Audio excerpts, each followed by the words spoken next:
2023년도가 서서히 저물고 있습니다.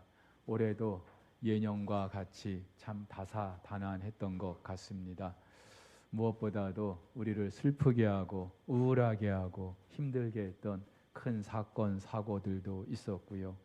또 한편으로는 사이사이 구름 뒤 햇살처럼 우리 마음을 기쁘게 하고 훈훈하게 하는 그런 일들도 있었습니다.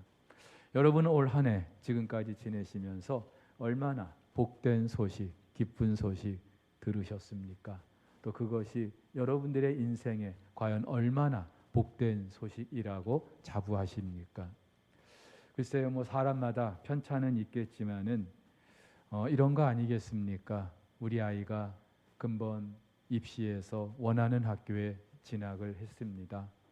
우리 아들이 원하던 직장에 취업을 하게 됐습니다.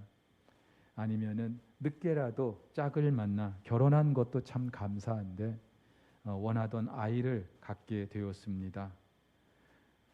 아니면은요, 작지만 그래도 내 이름으로 된 집을 하나 마련하게 됐습니다.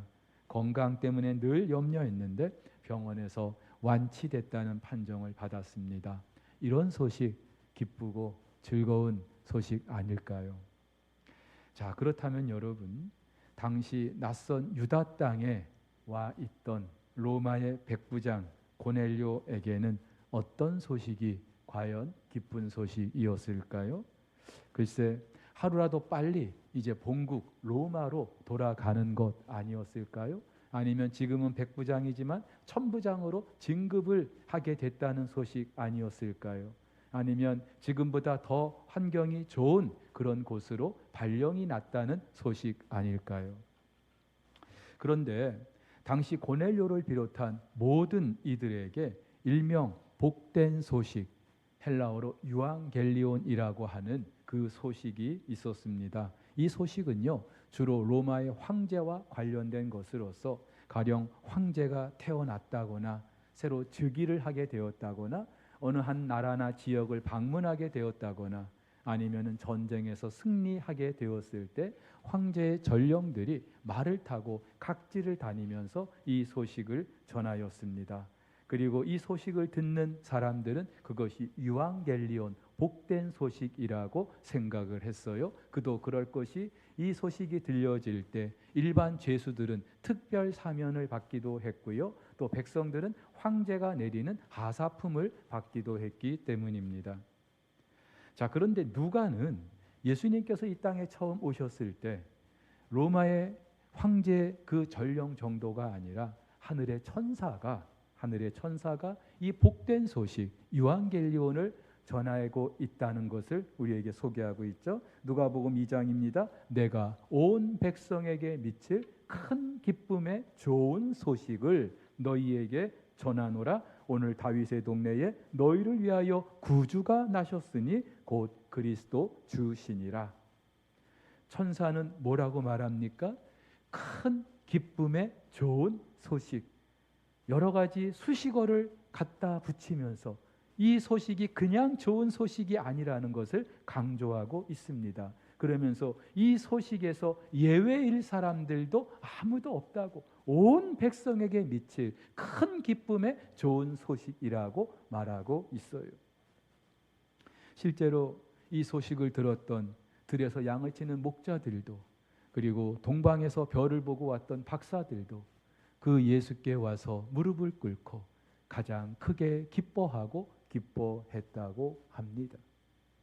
도대체 어떤 소식이기에 이들에게 큰 기쁨이 되었을까요? 도대체 어떤 소식이기에 하늘의 천사가 큰 기쁨의 좋은 소식이라고 말했던 걸까요? 그렇죠? 하나님의 아들 예수께서 이 땅에 오시는 그 소식, 사망과 흑암에 허덕이던 그 백성들에게 생명과 소망을 주는 그 빛이 되시는 예수께서 오셨기 때문입니다. 고넬료와 베드로가 만났습니다. 욥바에 살던 베드로가 하나님의 지시하심을 받아 가이사랴의 고넬료를 찾아간 거예요. 베드로의 말대로 이것은 있을 수 없는 당시에 그 금기를 깨트리는 그런 행위이기도 했습니다. 하나님이 모르셨을까요? 근데 하나님께서 그런 금기를 깨가면서까지 베드로를 고넬료의 집에 보내셨던 이유, 바로 이 복된 소식 유앙겔리온을 들려주시기 위함이었습니다. 그리고 오늘 베드로가 그 고넬료의 집에 가서 34절부터 43절까지 전했던 이 소식, 바로 예수 그리스도에 관한 소식으로 일명 유앙겔리온이었습니다. 그런데요, 이 소식은 고넬료뿐만이 아니라 듣는 모두에게 복음이었습니다. 한마디로 이 베드로가 전했던 소식은 듣는 모두에게 최고의 선물이 되었다는 것이죠. 도대체 그것이 어떤 소식이었길래, 도대체 그것이 무엇이었길래 그것이 복음이었고 최고의 선물이 될 수 있었을까요? 오늘 몇 가지를 좀 여러분들과 나눠보려고 하는데, 먼저 베드로가 전했던 이 소식, 예수 그리스도에 관한 소식, 베드로가 전했던 이 선물, 하나님께서 주시는 선물이었습니다. 일반적으로 선물은요, 누가 주는가에 따라서 그 선물의 가치가 달라집니다. 프로야구 LG 트윈스가 올해 29년 만에 우승을 하였습니다. 워낙 오래간만에 우승을 하다 보니까 이런저런 화제가 될 만한 이야기들도 있는데, 그 중에 하나가 바로 롤렉스 시계였습니다. 이 그룹의 총수가 29년 전에 한국 시리즈에서 MVP를 한 선수에게 주기로 그렇게 준비했던 롤렉스 시계였어요. 근데 29년 동안 한 번도 우승을 못했기 때문에 그냥 깊숙이 주인 없이 보관돼 있었어요. 그러다가 올해 드디어 주인을 찾게 된 것이죠. 일단 이 롤렉스 시계 몇 천만 원, 어떤 분은 1억도 한다 그렇게 말하기도 하는데 금전적인 가치도 꽤 됩니다. 근데 더 중요한 것은요, 그 그룹의 총수가 직접 준비한 선물이에요. 선물도 누가 주는가에 따라서 달라지는 거죠. 한때 청와대 시계가 인기였던 때가 있습니다. 청와대 대통령이 주는 선물이라고 해서 원가로 쳐봤자 얼마 되지 않지만 그걸 구해보려고 사람들이 안달이 났어요. 왜냐하면 대통령이 주는 시계였기 때문이죠. 여러분, 이걸 볼 때에 대기업의 총수가 주는 선물, 또 한 나라의 대통령이 주는 선물, 대단하죠. 그런데 그것과 비길 수 없을 정도로 온 우주 만물의 주인이신 창조주 하나님께서 주시는 선물이라는 사실, 그렇기 때문에 이것이 최고의 선물인 줄 믿으시기를 바랍니다. 여러분, 하나님이 주시는 선물이라면 대그룹의 총수나 한 나라 대통령이 주는 것과는 스케일부터 다르지 않을까요? 무엇보다도 그 선물이 정말 귀한 선물이 되기 위해서는, 가치 있는 선물이 되기 위해서는 선물을 주는 사람에게도 그 선물이 너무나도 귀하고 가치 있는 것이 되어야 합니다. 앞서 그 롤렉스 시계 받는 사람에게는 참 귀한 선물일지 모르겠지만 주는 입장에서 볼 때예요, 그 롤렉스 시계 뭐 하나 줘도 괜찮을 거예요. 대기업 총수에게 그 롤렉스 시계가 뭐 그렇게 큰 가치 있는 것은 아닐 거예요. 그런데 여러분, 하나님께서 우리에게 주신 예수 그리스도는요, 달라요.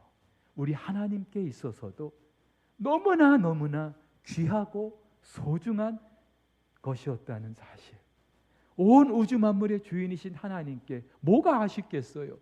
그런데 그 하나님께 있어서도 이것만큼은 정말로 내주실 수 없는, 하나님께 너무나 특별하고 소중한 것, 바로 그것은 그 아들 예수 그리스도였던 것이죠. 여러분, 아들이 누구입니까?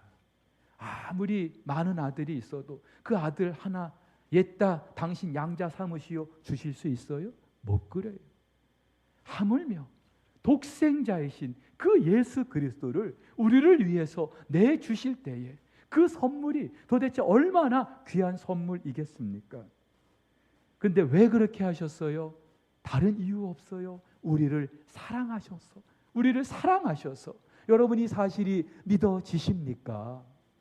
요한이 이렇게 고백합니다. 하나님이 세상을 이처럼 사랑하사 어떻게 해요? 독생자를 주실 정도로.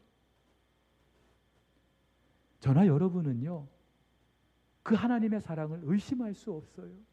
하나님 나 사랑하시기나 해요? 하나님의 사랑이 이것밖에 안 돼요? 우리는 절대로 그렇게 말할 수 없어요. 왜냐하면 하나님은 그 아들을 우리에게 내주셨기 때문인 줄 믿습니다.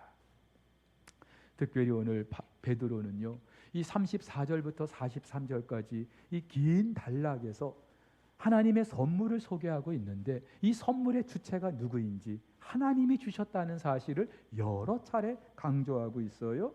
하나님이 만유의 주 되신 예수 그리스도로 말미암아 화평의 복음을 전하게 하셨다고 합니다. 하나님께서 나사렛 예수에게 성령과 능력을 기름 붓듯 하셨다고 합니다. 하나님께서 그 예수와 함께 하셨다고 합니다. 하나님께서 그를 사흘 만에 살리셨다고, 그래서 그의 이름을 힘입어 죄 사함을 얻게 하셨다고 합니다. 모든 선물의 주체가 하나님이셔. 자, 그런데 여러분, 좋아요. 하나님이 주셨어요. 그리고 하나님께는 둘도 없는 너무나도 특별하고 소중한 분이에요. 그렇다면 그 예수 그리스도는 도대체 어떤 분이에요? 오늘 베드로는요, 그 예수가 만유의 주가 되신다고 합니다. 이 만유의 주라는 말은 존재하는 모든 것의 주인이라는 말이죠. 사실 이것은요, 창조주 하나님께 사용되던 칭호였는데 베드로가 이번에는 예수 그리스도에게 이 만유의 주라는 칭호를 지금 사용하고 있어요. 무슨 말이에요? 하나님의 아들 예수 그리스도도 창조주가 되신다는 것이죠. 실제로 히브리서 기자도 이렇게 말합니다. 이 아들을 만유의 상속자로 세우시고 또 그로 말미암아 모든 세계를 지으셨느니라. 만유의 상속자, 만유의 주인이란 말이죠. 그런데 그 만유의 주가 무슨 일을 하셨어요? 온 우주 만물을 지으셨다고요. 창조하셨다고요. 그뿐 아니죠. 오늘 베드로는 그 예수가 살아있는 자와 죽은 자의 재판장이 되신다라고 말해요. 한마디로 예수 그리스도는 창조주가 되시고 온 우주 만물을 주관하시고 그리고 마지막 날 심판주가 되신다는 사실이죠. 이 예수 그리스도를 하나님께서 저와 여러분에게 선물로 주셨어요. 자, 이 가치를 안다면은 이 선물을 받은 사람은요, 정말로 기뻐하지 않을 수 없을 거예요. 근데 자, 이것이 최고의 선물인 또 하나의 이유가 있습니다. 예수 그리스도는요, 저와 여러분에게 너무나도 꼭 필요한 선물이기 때문인 줄 믿습니다. 아무리 주는 사람에게 귀한 것이라 할지라도 받는 사람에게 필요 없는 거라면 무슨 소용이 있겠어요? 아무리 몇 천만 원, 몇 억 하는 그 롤렉스 시계라 할지라도 깐난쟁이에게 무슨 소용이 있겠어요? 엄마는 좋아하겠죠. 주는 사람에게, 받는 사람에게 의미가 없는 선물이라면 그건 최고의 선물이 될 수 없어요. 제가 서울에서 교육전도사로 사역할 때 두 번째 사역을 위해서 교회를 옮기게 됐어요. 이미 3년의 경험이 있긴 했지만 여전히 풋내나는 교육전도사에 불과했던 그런 때입니다. 그런데 이제 새로 부임한 그 교회, 부임한 첫날 그 첫 예배 시간이었습니다. 제가 고등부 교육전도사로 부임을 했는데 그 예배 시간에 저 뒤에 원로 목사님이 앉아 계신 거예요. 그 교회 원로 목사님. 첫날이라 안 그래도 긴장했는데 그 교회 원로 목사님이 앉아 계시니까요, 제가 그날 무슨 설교를 어떻게 했는지 기억이 안 나요. 그렇게 예배를 마쳤어요. 그런데 그날 오후에 원로 목사님의 호출이 떨어진 거예요. 올 것이 왔구나. 아, 목사님이 내 설교를 듣고 이제 야단을 치려고 하시는구나. 잔뜩 긴장해서 목사님을 찾아뵀는데 저는요, 어쩌면 제 생에 잊지 못할 참 귀한 선물을 받았어요. 다른 게 아니라 A4 한 장에다가 빼곡하게 그날 제 설교에 대한 피드백을 적어 주신 거예요. 물론 다 제가 고쳐야 될 것들을 하나씩 하나씩 적어 주셨어요. 그런데 저는 그것을 받고요, 그날 엄청난 감동을 받았어요. 그리고 이것이 하나님께서 내게 주시는 선물이라고 생각을 했어요. 여러분 한번 생각해 보세요. 한 교회 담임 목사님도 아니고 원로 목사님이 일개 교육전도사가 설교한 걸 들으러 오신 것부터 이거는 심상치 않은 건데, 좋아요, 들었어도 그냥 뭐 듣고 말 수 있잖아요. 그런데 그 설교에 대한 피드백을 A4 한 장에다가 직접 당신의 친필로 기록해 주셨다는 이 사실, 여러분 이게 예사로운 게 아니었죠. 여러분들에게는 전혀 그 선물이 하등의 도움도 안 되는, 필요도 없는 선물이겠지만 적어도 저에게는요 너무나도 소중한 선물이에요. 그래서 저는 지금도 그 A4 한 장 간직하고 있어요. 간혹 제가 설교가 좀 힘들어진다고 느껴질 때 그 목사님의 그 피드백 하신 그 내용을 읽어보곤 합니다. 여러분, 선물은 그런 거예요. 받는 사람에게 너무나도 중요하고 소중한 것이어야 돼요. 그런데 예수 그리스도는요, 하나님께도 너무나도 귀하고 특별한 존재였지만 저와 여러분에게도 이 예수 그리스도는 더없이 소중하고 정말로 고귀한 그런 선물인 줄 믿으시기를 바랍니다. 인도 힌두교회는요, 창조했다고 하는 브라마신, 현세를 주관한다고 하는 비슈누신, 그리고 심판을 담당한다는 시바라고 하는 세 개의 신이 있어요. 근데 이 창조의 신 브라마는 이미 창조와 함께 그 위력이 다 했거든요. 이제 남은 두 신, 비슈누 신과 시바 신, 두 신이 가장 그 힌두교를 믿는 사람들에게 인기가 있는데, 그래서 그 두 신을 믿는 사람들에 따라서 각각의 종파도 만들어졌다고 합니다. 근데요, 제가 이 이야기를 들으면서 어쩌면 지금 이 세상을 살아가는 사람들의 전형적인 그 모습을 보여주고 있다라고 생각을 했어요. 이 땅을 사는 사람들의 관심이 무엇일까요? 어떻게 해서든지 이 세상에서 출세하고 성공하고 그래서 잘 사는 거, 이것이 아닐까요? 그렇기 때문에 그 세 개의 신 가운데 제일 인기가 많은 신 가운데 있었던 현세를 주관한다고 하는 비슈누 신이었어요. 반면에 그래도 이 세상도 중요하지만 우리에게 주어질 그런 이 세상 너머의 그 세상을 생각하면서 살아가는 사람들도 있지 않겠습니까? 오늘 우리가 사는 이 세상이 그렇지 않아요. 이 세상이 전부인 줄 알고 이 세상에서 무언가 승부를 보려고 그렇게 몸부림하는 분들 있는 반면에, 그러나 우리에게 주어진 것이 이 땅이 전부가 아니라는 것을 알고 그 날을 사모하면서 준비하는 분들도 있잖아요. 그런데요, 예수 그리스도는 이 세상을 시작하게 하신 분이면서 지금도 당신이 만드신 온 우주 만물을 주관하고 계시고, 그리고 더 중요한 것, 장차 마지막 날 심판주로 우리 가운데 임하게 되시는 분인 줄 믿으시기를 바랍니다. 자, 그렇다면 이것이 도대체 우리와 무슨 상관이 있는 걸까요?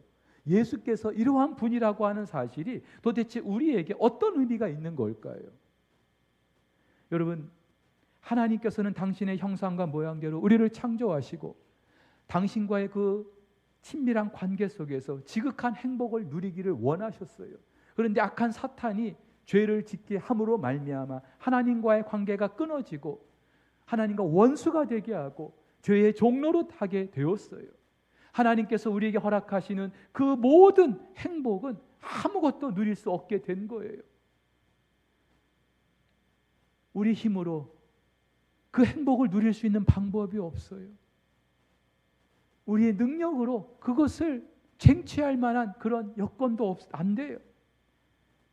오직 하나님과의 관계가 회복이 돼야 되는데, 자, 이 일을 위하여서 하나님께서는 당신의 아들을 이 땅에 보내신 거예요. 그래서 오늘 베드로는 그 이름을 힘입어 죄 사함을 얻게 되었다. 그리고 그 하나님과의 관계가 회복되게 되었는데 이 복음을 일컬어 일명 화평의 복음이라고 불렀던 것이죠. 실제로 이 일을 이루시기 위하여 하나님께서는 당신의 아들을 보내셨어요. 그리고 지난 2000년 전 이 땅에 오신 예수님께서는 각 처에 다니시면서 하나님께서 기름 붓듯 부어주시는 성령과 그 능력을 힘입어서 마귀에게 눌렸던 자들을 다 건져내셨어요. 병든 자를 고치시고 귀신 들린 자를 고쳐주시고 심지어 죽은 자도 살리셨어요. 왜 그러셨을까요? 봐라, 내가 이 정도로 능력이 있지 않느냐, 내가 이 정도로 정말로 대단하지 않느냐, 그걸 보여주시기 위함이 아니라 무언가를 알려주시기 위한 것이죠. 악한 사탄의 권세 아래 신음하던 인생들이 어떻게 참 자유함을 누리고 평화를 누리고 생명을 얻게 되는지, 그것을 예수님이 직접 시청각으로 보여주셨던 거예요. 그리고 온 인류를 위하여 그 일을 이루시기 위하여 결정적으로 우리 예수님께서 하셨던 일이 있습니다. 십자가에 죽으셨고요. 그리고 다시 사흘 만에 살아나셨어요. 예수 그리스도에 관한 소식 그 자체가 유앙겔리온 복음이지만 특별히 그 중에 예수님의 죽으심과 부활하심, 이것은요 복음 가운데 복음이에요. 그래서 바울도 이렇게 말해주고 있습니다. 예수는 우리가 범죄한 것 때문에 내 줌이 되고 또한 우리를 의롭다 하기 위하여 다시 살아나셨느니라. 할렐루야. 사랑하는 우리 성도 여러분, 예수 그리스도께서 복음이신데 그 복음 중에 복음은 우리의 죄를 사하시기 위하여 십자가에 죽으시고 다시 살아나셨다는 이 소식이에요. 글쎄요, 하루하루 사는 것이 지옥 같은, 당장 해결해야 될 문제가 너무나도 산적한 사람들에게 이 죄 문제를 운운하는 것이 얼마나 도전이 되는지, 얼마나 호소력이 있는지, 어쩌면 당장 끼니조차 없을 그 사람들에게 이 죄 문제를 언급한다는 것이 사치일 수도 있겠습니다. 그래서 이미 예수를 믿는다고 하는 그리스도인들 가운데도 이 죄 문제에 관한 이야기를 들을 때마다, 예수 그리스도에 관한 그 복음 이야기를 들을 때마다 너무나 식상해합니다. 별로 관심을 두지 않습니다. 그런 거 말고요. 좀 나에게 좀 현실적으로 도움이 될 만한 복된 소식 없습니까? 하면서 오늘도 그렇게 눈에 불을 켜고 찾아 나서고 있어요. 근데 여러분, 하나님이 모르실까요? 예수님은 이렇게 말씀하십니다. 너희가 악한 자라도 좋은 것으로 자식에게 줄 줄 알거든 하물며 하늘에 계신 너희 아버지께서 구하는 자에게 좋은 것으로 주시지 않겠느냐. 저도 아버지이지만 우리 아이들에게 이왕이면 제가 할 수만 있다면 좋은 것 주고 싶어요. 이 아이들이 부모의 마음을 힘들게 해도 아버지니까 자식이니까 주고 싶어 하는 것이 당연한 겁니다. 오늘 하늘 아버지도 마찬가지예요. 그런데 그 하늘 아버지께서 우리가 오늘 하루하루 힘겨워하는 것, 무엇 때문에 힘들어하는지 그 모르실까요? 육신의 그 연약함 때문에, 어쩌면 시한부 인생을 살고 있을 우리의 현실을 모르실까요? 자녀가 원하는 학교에 진학하지 못해서 그렇게 힘들어하는 그 모습을 모르고 계실까요? 결혼을 했는데 때가 되었는데도 여전히 아이가 없는 그 부모의 그 안타까운 마음을 우리 하나님 모르실까요? 정년은 점점 다가오는데 뭐 하나 제대로 준비해 놓은 것도 없이 너무나 막막하고 답답한 우리의 현실을 모르시겠냐고요. 우리 하늘 아버지께서 모르시겠냐고요. 다 알고 계셔요. 그런데도 여전히 예수 그리스도가 최고의 선물이라고 우리에게 말씀해 주시는 이유, 이 예수 그리스도는 저와 여러분에게 그 어떤 상황에서도 그 누구에게도 절대적인, 없어서는 안 될 너무나도 소중한 분이기 때문인 줄 믿으시기를 바랍니다. 이것을 알았던 바울은요, 감옥 안에서도 찬송하리로다. 하나님 곧 우리 주 예수 그리스도의 아버지께서 그리스도 안에서 하늘에 속한 모든 신령한 복을 우리에게 주셨다. 감옥 안에서 찬송합니다. 하나님, 나에게 이 엄청난 선물을 주셨군요. 찬양하고 있었던 것. 오늘 저와 여러분들이 다시 한번 이 예수 그리스도가 어떤 분인지 묵상하면서 이 기쁨을 회복할 수 있게 되기를 예수님의 이름으로 축복합니다. 자, 그런데 그 선물이 최고가 되기 위해서 또 하나 조건이 있어요. 이 선물이 얼마나 오랫동안 준비한 선물인가. 그냥 돈이 있으니까 가게 가서, 백화점 가서 돈 주고 그냥 사서 주는 거, 그 가격에 따라서 귀한 것이 될 수도 있겠죠. 내가 준비한 것이 아니라 할지라도. 하지만 여러분, 정말 귀한 선물은 오랫동안 준비한 선물이에요. 몇 년 전입니다. 한 집사님께서 저에게 빌립보서 4장 6절 7절 말씀을 십자수로 직접 한 땀 한 땀 떠가지고 액자를 만들어서 선물로 주셨어요. 이 액자 선물, 뭐 돈으로 치면 얼마나 할지 모르겠어요. 근데 돈을 떠나서 제가 얼마나 준비하신 겁니까? 물어봤다. 한 달 동안 저에게 줄 선물이라고 한 땀 한 땀 새겼던 그 집사님의 수고를 생각하니까 너무 고마운 거예요. 감사한 거예요. 여러분, 그렇다면 하나님께서는 이 예수 그리스도를 언제부터 준비하신 걸까요? 언제부터? 100년쯤 됐을까요? 아니면 한 2000년? 예수님이 오신 게 2000년? 2000년 됐을까요? 여러분, 하나님께서 이 예수 그리스도를 준비하신 그 기간은 창세 전부터 상상도 하지 못할 그 시점부터 이 예수 그리스도를 준비하신 줄 믿으시기를 바랍니다. 그래서 오늘 베드로는요 41절에서 미리 택하셨다, 43절에서는 모든 선지자가 그 예수 그리스도를 증언하였다, 그렇게 고백하고 있어요. 갑자기 준비된 선물이 아니라는 것이죠. 창세 전부터 우리는 잘 이해가 되지 않지만 하나님께서 준비하신, 그리고 때가 되어서 여러 선지자들을 보내서 그 선물을 알리시고, 그리고 이제 진짜 때가 되어서 그 아들을 보내신 그 준비된 선물, 바로 예수 그리스도인 줄 믿으시기를 바랍니다. 그래서 우리는요 그 예수 그리스도를 생각하면서 이렇게 우리 찬양할 수밖에 없어요. 그 이름 비길 데가 어디 있나, 잴 수도 없고 셀 수도 없는 귀하신 이름, 놀라우신 이름, 참되신 이름, 우리 주 예수. 주 예수 이름을 내가 생각할 때 내 마음속에 기쁨 넘친 우리의 소망, 구원 되시는 주, 그 이름 비길 데가 어디 있나.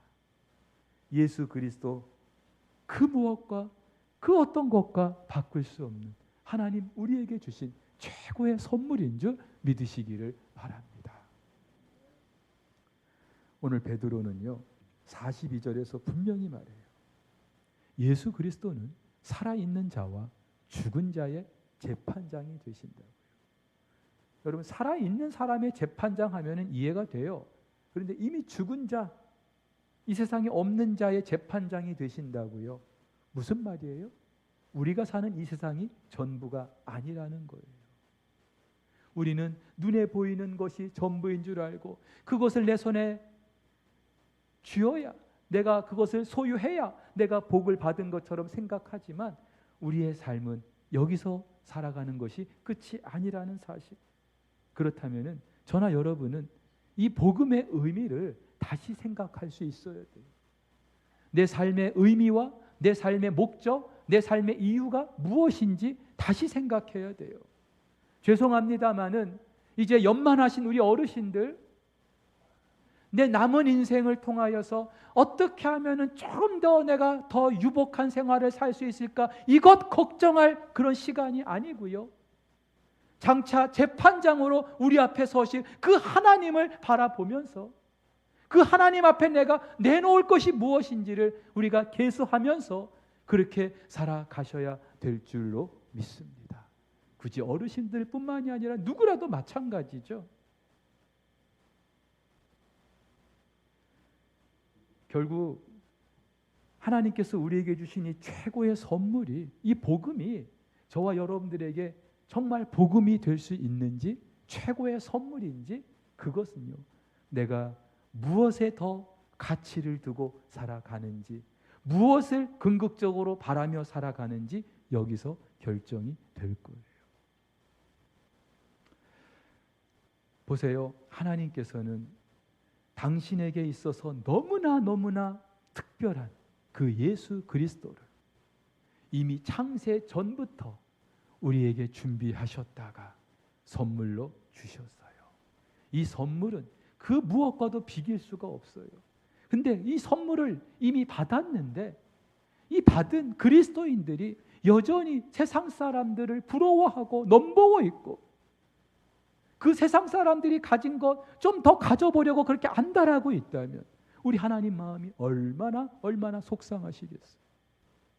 나는 분명 너무나 귀한 선물이라고 줬는데 선물 뚜껑 열어보지도 않고 포장지도 뜯어보지도 않고 처박아 놓고 그렇게 있다면은 선물 준 사람의 마음이 얼마나 상처가 되겠어요. 오늘 저와 여러분들이 예수 그리스도가 왜 최고의 선물인지 모르는 줄 아십니까? 포장지를 뜯어보지 않았기 때문에, 뚜껑도 열어보지 않았기 때문에, 예수 그리스도가 어떤 분인지 알려고도 하지 않기 때문에, 그 예수 그리스도를 알려고 하는 것도 여전히 이 세상의 것 때문에, 오늘 다시 한번 우리가 성탄절을 맞이하면서 예수 그리스도가 정말 나에게 최고의 선물이 되신다는 사실을 우리 마음 깊이 고백할 수 있고 그 하나님께 감사할 수 있게 되기를 예수님의 이름으로 축복합니다.